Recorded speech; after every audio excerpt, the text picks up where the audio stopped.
শীতের নিস্তব্ধতা পেরিয়ে পাহাড়ের কোলে এসে দাঁড়িয়েছে বসন্ত। আগুন রাঙা পলাশ, ঝিরিঝিরি হাওয়া আর মাটির ঘ্রাণে ভেসে উঠেছে এক নতুন সকাল। হ্যাঁ, এটাই পুরুলিয়া। শুধু একটা জায়গা নয়, এক একটা ফ্রেম যেন কবিতা হয়ে ধরা দেয়। এই ভ্রমণ শুধু রাস্তা নয়, মন ছুঁয়ে যাওয়ার প্রতিটা দৃশ্যের গল্প বলার। আমি চলেছি তোমাকেও সাথে নিয়ে। চলো হারিয়ে যাই এই বসন্তের পুরুলিয়ায়। সুপ্রভাত সবাইকে পুরুলিয়ার থেকে। আজকে আমার দ্বিতীয় দিন পুরুলিয়াতে। কালকে আমি কলকাতার থেকে বাইক চালিয়ে পুরুলিয়া এসেছিলাম, আর আজকে আমি এখান থেকে যাব বরন্তিতে। আমি আজকে যা প্ল্যান করেছি, এখন এখান থেকে যাব বামনি ওয়াটারফলসে আর লোয়ার ড্যামে, তারপরে কালীমাটি হয়ে জজাহাতু হয়ে একেবারে বরন্তি। তো এটা আমার এখন রাফ প্ল্যানিং আছে। এবার প্ল্যান তো সবসময় কাজ করে না।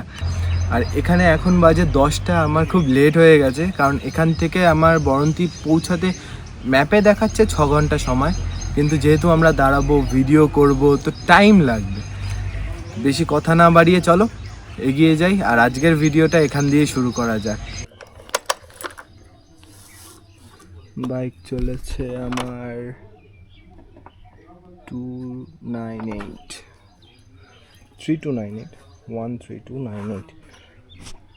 আমি হিসাব মতন বাড়ির থেকে বেরোনোর পর থেকে এখনও অবধি আমার বাইক চলেছে 380 বা 70 কিলোমিটার মতন। তো চলো বেরিয়ে যাওয়া যাক এবার।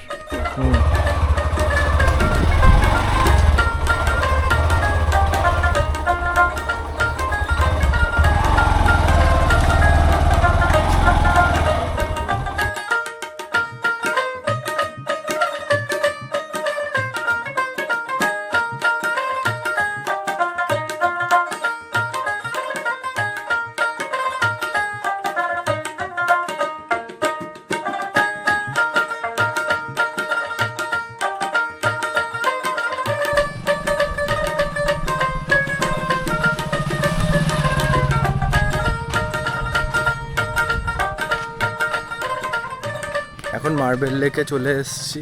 এখানে পুরো মার্বেল লেকে যাওয়ার পথে না পুরো মার্কেট টাইপের বানানো আছে। দেখো কি সুন্দর টাইপের পাতা দিয়ে ছাওয়া বানানো। এই হচ্ছে পুরোটা মার্বেল লেক। এখানে আশেপাশে পুরো মানে পাথরগুলো মার্বেল টাইপের, হয়তো অরিজিনাল মার্বেল কিনা জানি না, দেখে তো মনে হচ্ছে না, বাট ওই কারণেই এটার নাম মার্বেল লেক। বেশ লেকটা সুন্দর, কিন্তু বড্ড ক্রাউডেড, মানে অ্যাকচুয়াল পুরো ট্যুরিস্ট প্লেসই এটা। যে দেখতে বেশ ভাল লাগছে, কিন্তু ভীষণ রোদ, ঠিক আছে। এখানে বেশিক্ষণ দাঁড়িয়ে থাকা যাচ্ছে না। হাওয়া চলছে ঠান্ডা, কিন্তু রোদের ভীষণ প্রকোপ। এখান থেকে এখন কটা ছবি তুলে এখান থেকে বামনি ওয়াটারফলসে যাব। আমি যেটা বলেছিলাম সেটাই। এই যে দেখো এই পাথরটা, ঠিক করে দেখলে বুঝতে পারবে, এরকম চকচক চকচক করছে। এটা মার্বেল স্টোনই, এইটাই কেটে মার্বেল হয়। ওই কারণেই এখানে দেখতে পাচ্ছ এই যে স্ল্যাবসগুলো পুরো এরকম পিস পিস হিসাবে কাটা, লেয়ার হিসাবে কাটা। এটা মার্বেলই, এটাকে কেটে কেটে মার্বেলই তৈরি হয়।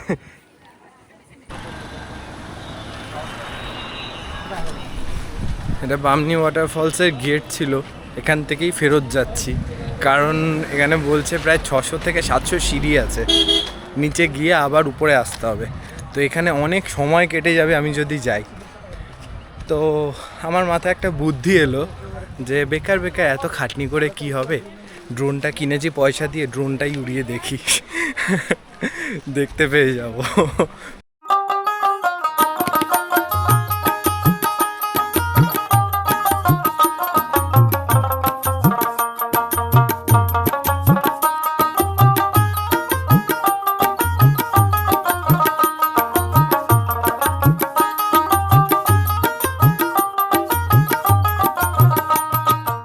ড্রোনটা ওড়ালাম, ভীষণ সুন্দর ভিউ পেয়েছি ঝর্ণার। আর দেখছিলাম যে কতটা নিচে, ভালো করেছি আমি যাইনি, এখন মনে হচ্ছে ড্রোনের পয়সাটা একটুখানি বসল আছে, কারণ অনেক নিচে ছিল। আর ঠিকই বলেছে, 600-700 উপরে প্রায় সিঁড়ি ছিল, ওটা করে নিচে তো চলে যেতাম, আর উপরে আর আসতে পারতাম না মনে হয়। যাই হোক, এখান থেকে সময় বেঁচে গেছে, কিন্তু এখনও শেষ হয়নি, দিনটা অনেক লম্বা হতে চলেছে। এখান থেকে যাব মুখোশ গ্রামে, তো অনেকটা দূর আছে এখান থেকে, তো টাইম লাগবে। আর পুরো না পাহাড়ের রাস্তা, এত মজা লাগছে বাইক চালাতে, বলে বোঝাতে পারবো না, হেভি এনজয় করছি আমি এখানে। তো এখান থেকে এবার সব কিছু আমি প্যাক করে নিয়েছি, বেরোতে হবে, চলো। রাস্তায় যেতে যেতে এই জায়গাটা দেখতে পেলাম, কি অসাধারণ ভিউ, একবার দেখো। এই যে রাস্তা, আর এখান থেকে পুরো নিচ অবধি, ওই দূর অবধি দেখা যাচ্ছে। এখানে ইলেকট্রিসিটি প্লান্ট আছে, আর ওইদিকে পাহাড়, আর ছোট ছোট কাশফুলের এই কালো, আমি খালি বারবার কাশফুল বলে ফেলছি, পলাশ ফুলের বন আছে, ভীষণ সুন্দর লাগছে। এটাই হচ্ছে মুখোশ গ্রামের একদম মাঝখানে আমি দাঁড়িয়ে আছি। এখান থেকে বলছে বাইক রেখে ঘুরতে পারো, কিন্তু অনেকটা বড় জায়গা। আমি ভাবলাম যে একেবারে বাইক নিয়েই ঘুরবো, এখান থেকে সিধে গিয়ে পুরো গোল করে আবার এখানেই আসবো, তো বাইক নিয়েই যাবো।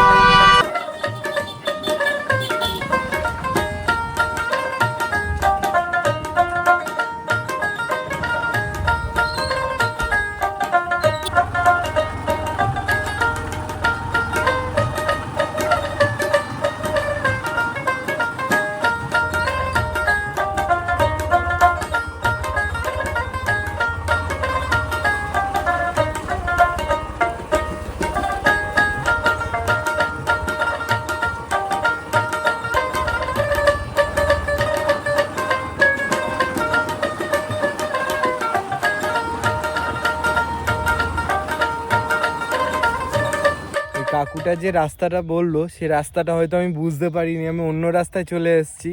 কি বললো, এটা রোহিণী গ্রাম বটে, এইসব কিছু বলছিল একটা কাকিমা। এই জায়গাটাও ভীষণ সুন্দর, এই ভিডিও করলাম, ছোট ছোট বেশ বাড়ি ঘরগুলো। আমার মনে হয় এখানে প্রত্যেক কটা গ্রামই সুন্দর। এই দেখো কি সুন্দর পলাশ ফুল, ভীষণই সুন্দর জায়গা। যাই এবার দেখি, যদি না খুঁজে পাই তাহলে ওই রাস্তা দিয়েই আমি যাবো।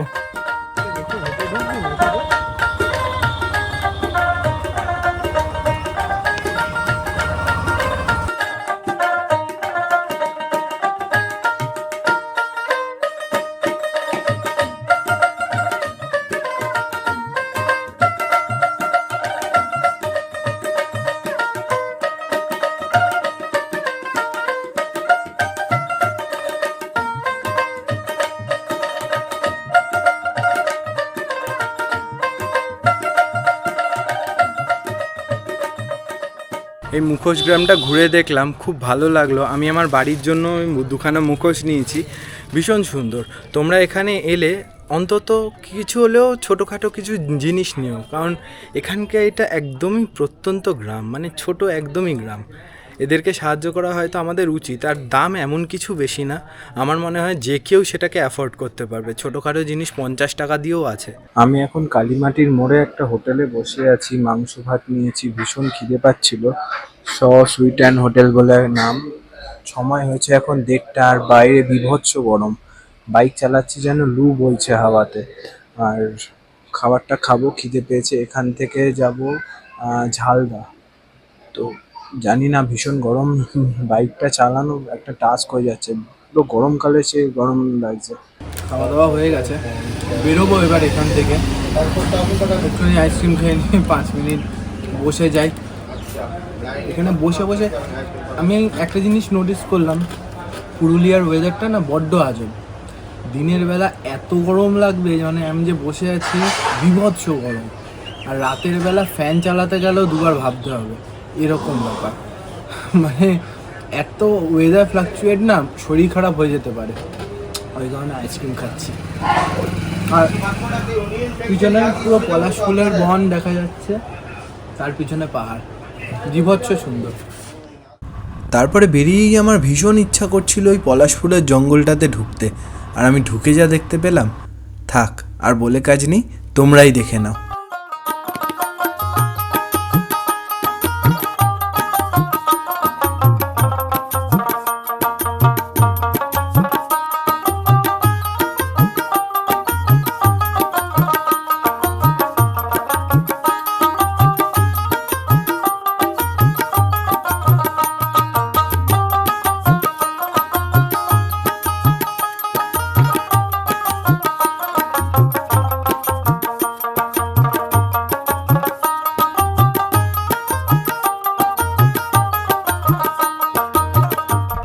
বরন্তির ডিস্টেন্স এখান থেকে এখনও 3.5 ঘন্টা দেখাচ্ছে।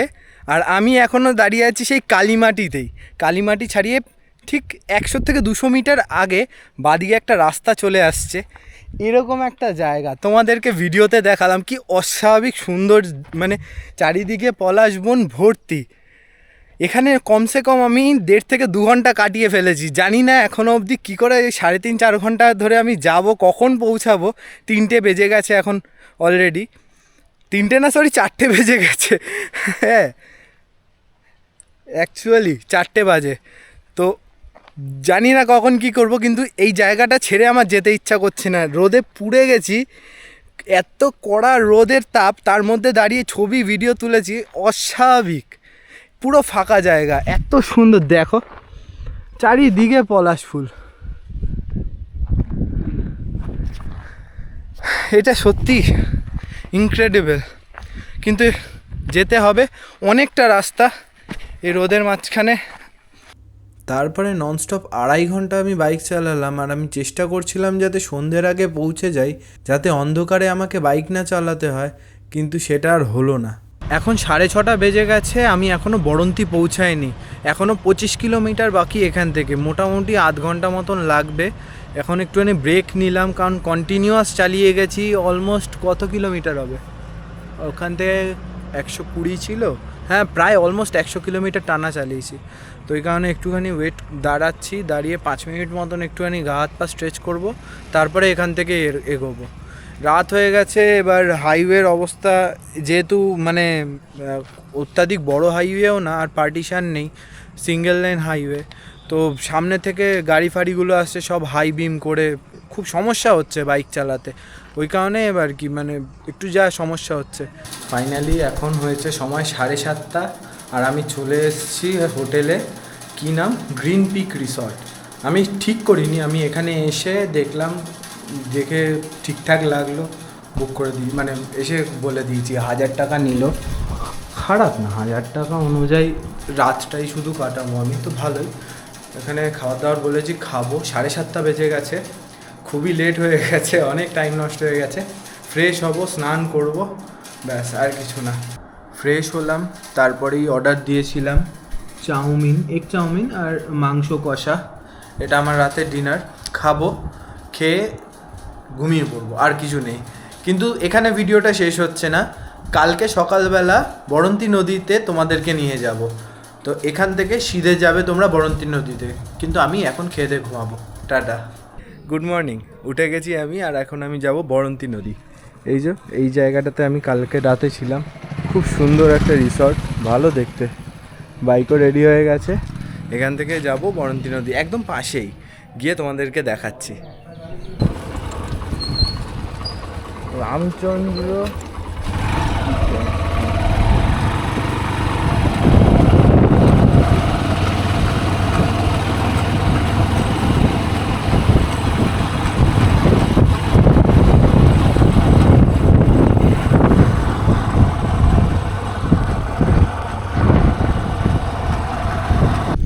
এখন আমি চলে এসেছি বরন্তি নদীর ধারে। আর কি অস্বাভাবিক সুন্দর এই জায়গাটা, দেখো একবার তোমরা। আমি জাস্ট হাঁ করে দেখে আছি, এত সুন্দর ঠান্ডা হাওয়া দিচ্ছে, ওফ অসাধারণ। এরকম রাস্তা চলে যাচ্ছে, আর এই তার পাশেই এরকম নদী, এই যে পাহাড়। এই জায়গাটা মেনলি সানরাইজ আর সানসেটের জন্য ফেমাস। আর যেহেতু আমি সকালবেলা উঠতে পারি না, তাই সানরাইজ আমার দেখা হয়নি। আর কালকে লেট করে পৌঁছেছিলাম, তাই সানসেটও দেখা হয়নি। আর আজকে এখনই বেরিয়ে যাব, তাই আজকেও আর দেখা হবে না। তো এই জিনিসটা তোলা থাক। আমি পুরুলিয়া ঘুরলাম, অনেক জায়গা ঘুরেছি, অনেক কিছু বাকি রয়ে গেছে। তার একটাই কারণ, যেন আবার বারে বারে আমি আসতে পারি এই জায়গাটাকে। আমি আজকে অল্প কটা জায়গা দেখলাম, কিন্তু যে কটা দেখেছি খুব ভালোভাবে সুন্দরভাবে দেখেছি। মানে এরকম না জাস্ট বুড়ি ছোঁয়ার মতন ছুঁয়ে চলে এসেছি। ওই কারণেই আমার হয়তো কম জায়গা আমি দেখতে পেরেছি, কিন্তু ট্রাস্ট মি, এত সুন্দর আমি ঘুরলাম এই ট্রিপটা, আমি বলে হয়তো বোঝাতে পারবো না। তো এইটার থেকেই ভিডিওটা আমি শেষ করছি। আমি আবারও আসবো পুরুলিয়া, আর এলে এই বসন্তকালেই আসবো। এইটা দিয়েই সাইনিং অফ। বাট এখনও শেষ হচ্ছে না। তোমরা এই জায়গাটা ড্রোন শটসটা দেখে তারপরে যাও, আর কমেন্ট করে জানাবে কীরকম লাগলো। চলো।